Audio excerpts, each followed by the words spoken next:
Great. We are doing Emperor's New Clothes for Readers Theater. Many years ago, there lived an emperor who loved new clothes. He spent all his money on the latest hats, coats, gloves, jackets, trousers, and shoes. Of course, every article was made of the finest leather or of the softest silk. Only the best material would do. Even the hems on the emperor's robes were stitched with thread spun from gold. Every hour of every day, the emperor put on a new outfit. He couldn't bear for anyone, not even his loving wife, to see him dressed the same way twice. While other monarchs were busy with affairs of state, the emperor spent all his time riding about in his carriage, showing off each new suit of clothes. He sometimes went to the theater, but he was never interested in the play. He always wanted to be seen and admired for his spectacular fashion sense. An annual village festival was close at hand, and the emperor needed a stunning new outfit. My dear, the procession along the town lane is next Saturday, and I don't have anything to wear. Don't worry, I'm certain that the village tailor can design something you like. Oh, please, the village tailor, he has already made hundreds of robes. Between you and me, I don't think he can come up with anything new. I want something different, something stylish, something no one has ever seen before. It just so happened that two swimmers had come to the emperor's village. They heard about the emperor's fascination with clothes and devised a way to cheat him out of a great deal of money. When they heard that the emperor wanted new clothes for the festival, the swindlers wasted no time requesting an audience with the emperor and his wife. Posing as weaver, the two swindlers strolled confidently into the palace. Welcome. We are honored to be in the presence of such world-class weavers. I understand you two are capable of making the most exquisite cloth. You're too kind, Your Majesty. My associate and I are simple weavers, sort. We do have special skills. Special skills? And my husband requires a new suit of clothes for the upcoming festival.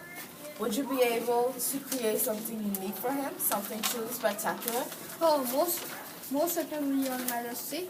The first swindler leaned over and whispered in the ear of his compatriot, and then turned and addressed the emperor. Your Highness, my partner and I can create the most extraordinarily beautiful robe for you. Not only are the colors and patterns extraordinarily beautiful, but the material also has a rather remarkable attribute. Oh, do tell me, what is it?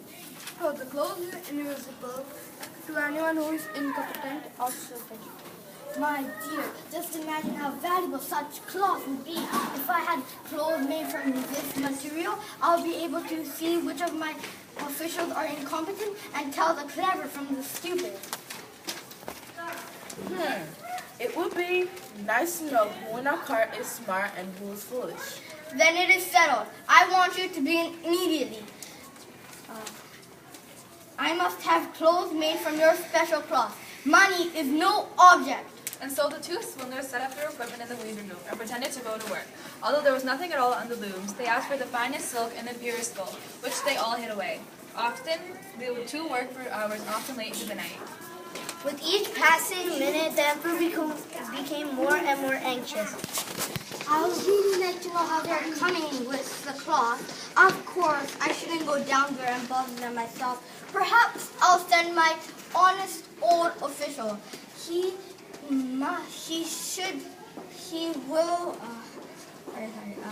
will certainly be able to see the cloth, and because he is quite competent and he is very clever. So the emperor sent his honest official to the weaving room. When the old man entered the room, he saw the two swindlers working on an empty loom. Goodness, I cannot see a thing. Is it? Welcome, good sir. Tell us how do you like the clothes?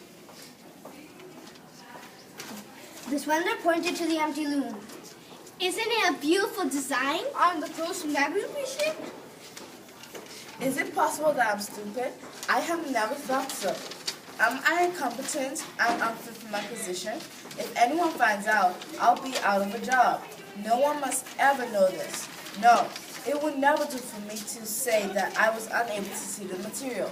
Excuse me, sir. You aren't saying anything. Oh, it is magnificent. It is the most exquisite of cloths. It is truly fabulous. Oh my, the colors and the pattern are extraordinary. Yes, I will tell the emperor that I am very satisfied with it. The old official reported back to the emperor that the cloth was the finest imaginable, but the emperor was not satisfied. He sent another trusted official to see the cloth. The young official proceeded to the weaving room where he saw the two swindlers working on the empty loom. Oh no! The old official saw the cloth and he said it was magnificent, but I can see nothing. Is it possible that I'm stupid? No one must know. I'll simply go along with what the old official said. That way, no one will find out that I'm incompetent. The young official told the emperor that the cloth was the most incredible thing he had ever seen. Oh, your majesty, the cloth is truly spectacular.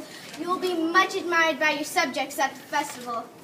The swindlers pretended to work day and night. They cut through the air and they sewed with unthreaded needle.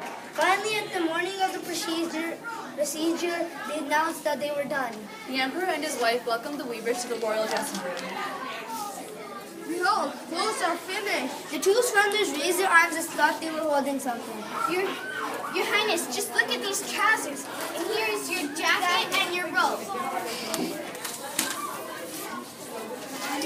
The clothes is a slight astonishing. One thing we don't have anything to wear.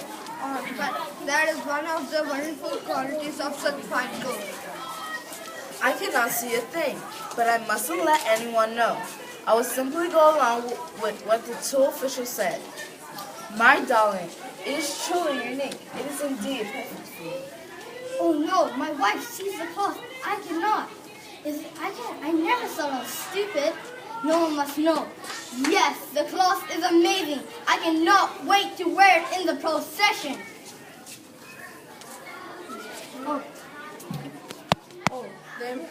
The emperor took off all his clothes, and the swindlers pretended to dress him piece by piece. Then the emperor turned and looked into the mirror. Oh, your Highness, the clothes suit you so well. You look positively magnificent. With his wife on his arm, the emperor made his way down to the town lane. Each person saw him pretended to be amazed by the emperor's new clothes. Oh, look at the pattern on the robe. Isn't it wonderful? Yes, but look on the colors on the jacket, how bold. Suddenly a young boy's voice was heard as the procession passed by. But he doesn't have anything on. A hush came over the crowd.